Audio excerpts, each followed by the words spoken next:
Here's a quick demo of the CloneStamp tool. So what I thought I'd do is take that same image that we looked at a couple of weeks ago, the Cygnus wall. And you remember that when we applied the Canon banding reduction script using default settings, it caused a few issues, but the main one was this horrible banding across the bottom. Now, I've never seen that before, so I suspect that it's this part of the image, this bright part of the nebula, which is somehow foxing the Canon banding reduction script. And you can sort of prove it by, if you reverse that change out, then do a preview of this area. And you do that by clicking this button here, defining a preview. Click on the preview, and I don't know whether you know that you can do this or not, but you can drag that out to the PR desktop and it creates a separate view, separate image. You can work on that. So if we go back to the, so show the two side by side. Now, if I apply the Canon banding reduction script to this image on the right hand side, this view, there we go, using defaults for now. I'll come back and change it and I'll show you why. Then you can see it's nowhere near as bad. If we do the same on this one again, utilities, Canon banding reduction, like that, you see that this image on the right hand side is far better than this one. However, there's still a bit of banding issue going on here. So what we can do is let's back that change out.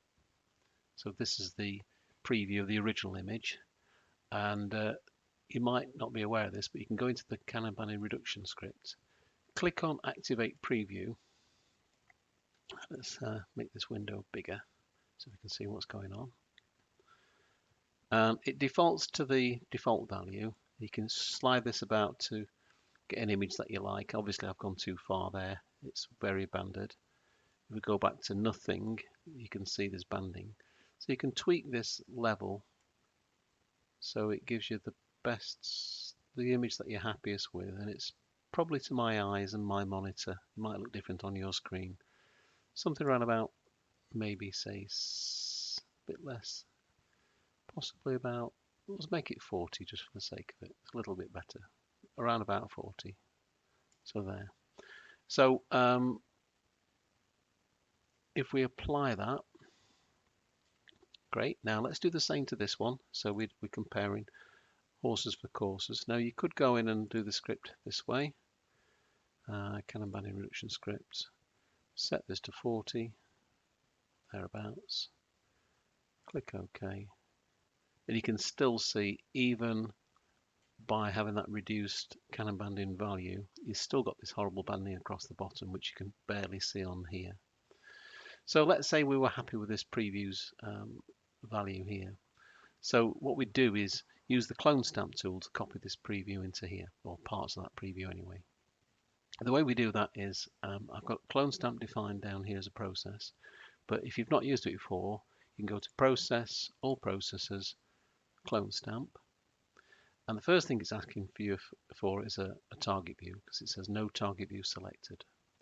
Now the way it's going to work is we'll use this as the source view and use this as the target.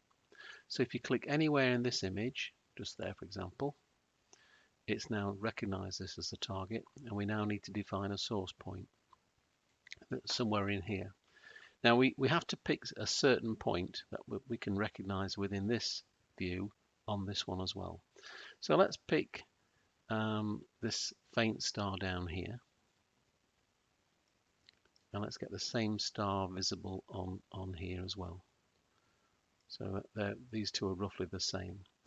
So to define the source point, what you do is you go to the right-hand image, your source image, press down and hold your control key, which might be the command on the Mac, I'm not sure. So press down your control key, keep it held, and then click on this point on the right-hand side. That's defined the source. Now release your control button, move your mouse across, and find that same star without the control button pressed down. Just press your left mouse key, and it starts to get a bit darker. Not a lot seems to have happened there, but if we zoom back out on this and zoom back out on this, what you're getting is on the left hand side you're seeing a cross with a big circle around it. On the right hand side you're seeing a little cross. So the right hand cross is basically the source, the left hand cross is going to be the target. Now that circle is the radius, and you define that by adjusting this value here. Now I've set this to 150 because it's going to work best for this.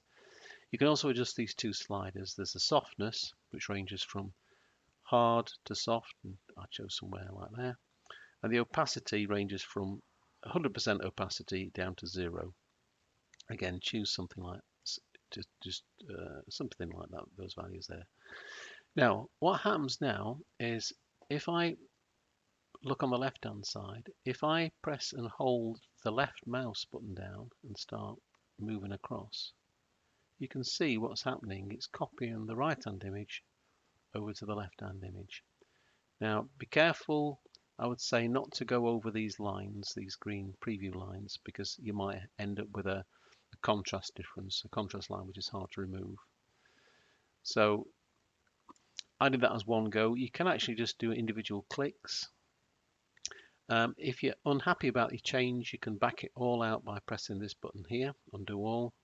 If you've done this as a series of individual clicks, I did it as one, then you can back out each one by doing that. Now, at this point, we've copied over the main bits of this preview onto this one, which is that's the main purpose of this demo. So to apply these changes for the CloneStamp, just click this tick button here. Close the process down. You can close this window now because we're finished with it. Yep, we're not going to save it. And then you can remove this preview. Now, two ways of deleting a preview. You can either click on the preview tab, right click and delete, or you can just go into anywhere and find the preview button at the top here and say delete or delete all. We've only got one preview, so delete all will do it. So there we are. Now to see the overall difference, let's take a copy of this image. So let's just drag that over here. There's a copy. And if we go back through all the changes here to go back to the original image, and let's delete that preview again, so we're comparing like for like. Delete all. So now you can see the before and the after. The one on the left hand side is the original image with the little banding issues going across here. And the one on the right hand side is it debanded using the Canon banding script on that preview, on that selected area, and then copied back into the main image. And you could do that for the other parts. If you feel as though the Canon banding scripts caused issues elsewhere, you could do the same sort of thing. So it's probably not a lot of difference showing on the screen, but on my monitor there is. To compare it, if you zoom in on the left hand side one, for example, and you want to get the same view on this, you might know this. If you click and hold that and drag it across to this, you'll get the same view. And on my screen there's definite banding going across here, and it's much less pronounced there. So you've got an image now that you could work with. Okay, hope that helps. Ping me if you've got any questions. Cheers.